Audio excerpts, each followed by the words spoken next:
El agua, un recurso fundamental. El agua es un componente esencial de todos los seres vivos, ya que es imprescindible para el desarrollo de la vida en todas sus formas. Los seres humanos, además de consumir agua para subsistir, utilizan agua en las actividades que desarrollan. El agua es un recurso que puede utilizarse en la actividad industrial, en la actividad agropecuaria, como fuente de energía o medio de transporte para personas y mercancías. Se puede encontrar en la superficie terrestre, bajo la forma de mares, océanos, ríos, lagos y glaciares, y en forma subterránea, en acuíferos y como humedad en el suelo. Acceso al agua como derecho humano. Se calcula que cada persona requiere entre 20 y 50 litros de agua segura por día para satisfacer sus necesidades básicas. Sin embargo, en muchas partes del mundo todavía se está lejos de alcanzar estas cifras. De hecho, se estima que cerca de 1.000 millones de personas no tienen acceso al agua potable y unos 2.500 millones carecen de los servicios de saneamiento necesarios para reducir la exposición a enfermedades relacionadas con el agua, como el cólera y el dengue. 3/4 partes de la superficie de la Tierra están cubiertas de agua. Sin embargo, solo el 2,5% del agua es apta para el consumo humano. El 70% está en las nieves y los hielos, el 30% en aguas subterráneas y solo el 0,3% se encuentra en lagos y ríos. El 70% del agua dulce es usada para la irrigación, el 22% para la industria y solo el 8% para el consumo doméstico. En la actualidad, 1 de cada 6 habitantes no tienen acceso a una fuente segura de agua potable. De las 42.000 personas que mueren por semana por enfermedades relacionadas con el consumo de agua en mal estado, el 90% son niños. Para 2025, 1.800 millones de personas vivirán en regiones con problemas de falta de recurso de agua. Cuando se hace referencia al recurso agua, hay que diferenciar las fuentes subterráneas de las superficiales.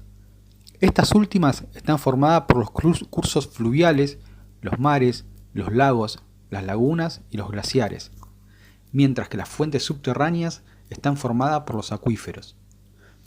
Los continentes tienen acuíferos, por lo cual el problema no es la falta de agua, sino su uso y gestión. Asimismo, hay que considerar que las reservas subterráneas de agua no respetan los límites que existen entre los territorios de los estados, y la mayoría de los acuíferos son transfronterizos, razón por la cual algunos investigadores plantean la posibilidad de que en el futuro existan enfrentamientos entre los estados por el uso y la gestión de este recurso. Diversas situaciones suelen generar conflictos entre grupos sociales o sectores productivos, y en ocasiones con niveles de violencia muy altos. En el caso del agua, se dan situaciones de confrontación respecto del acceso universal, la competencia entre distintas actividades por la utilización de un mismo recurso, un río, un arroyo, un acuífero, la contaminación y las inundaciones, entre otras. Esto puede evitarse si se considera el conflicto como una oportunidad para el cambio y se implementan mecanismos para su resolución pacífica. Un conflicto no debe entenderse como algo malo o no deseado, al contrario, es una característica inevitable y necesaria de las relaciones de todo tipo, entre las personas, entre las naciones, entre el interior de un país, entre distintos sectores productivos o regiones. La forma en que se enfrenta el conflicto puede agravarlo, mantenerlo o resolverlo. Si se agrava, las relaciones pueden deteriorarse y hasta romperse. En cambio, puede resolverse cuando se encuentran respuestas constructivas. Existen en el planeta grandes superficies desérticas, o donde el agua es un recurso escaso. Como ese recurso se distribuye sin respetar los límites políticos, en numerosas ocasiones se producen conflictos entre países por el acceso al agua.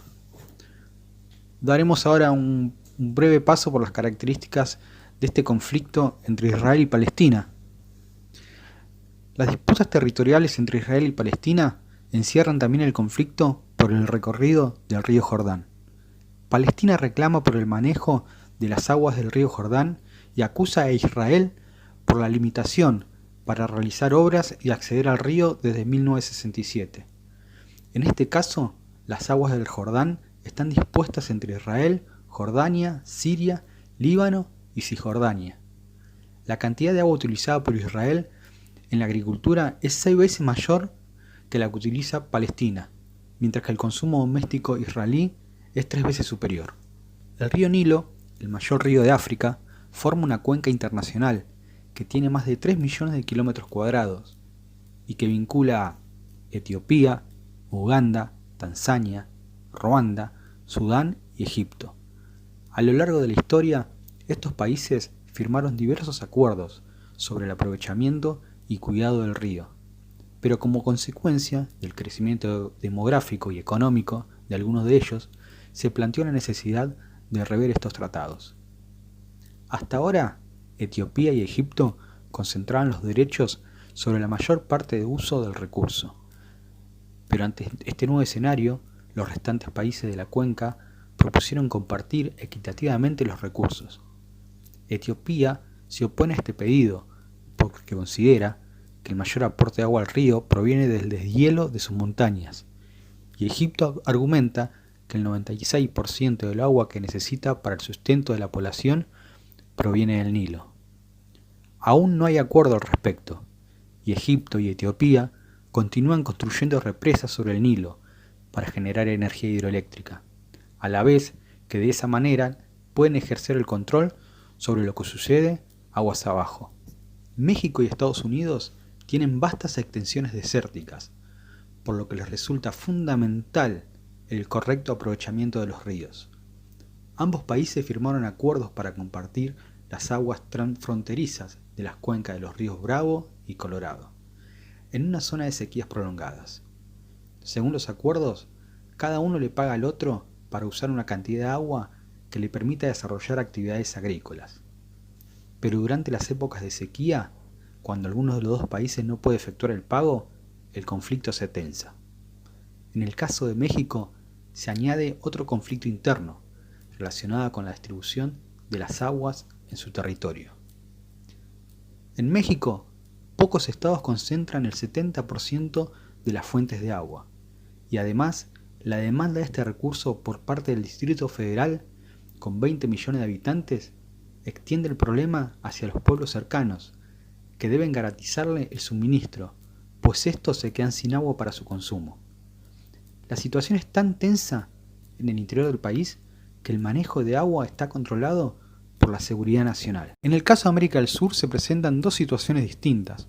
Una es la presencia de acuíferos compartidos por numerosos países y la otra es el caso de Bolivia, que sin salida al mar y con una gran superficie en altura provoca que la poca disponibilidad de agua genere conflictos internos por su manejo. En Bolivia, las acciones realizadas para garantizar el acceso al agua en las grandes extensiones desérticas profundizaron el problema de su escasez. La privatización del suministro de agua marcó una clara discriminación entre los que podían pagar las tarifas y los que no. En cuanto a los acuíferos compartidos, está el caso del acuífero guaraní. En la actualidad no existen conflictos, porque los involucrados se caracterizan por tener climas húmedos con abundantes precipitaciones y amplias cuencas hídricas. Pero esto aparentemente puede ser un problema en el futuro, si no existen acuerdos respecto de la utilización de las reservas. Por esta razón, se está trabajando en la formación del sistema acuífero guaraní, que sentará un marco legal para regular la explotación de sus aguas.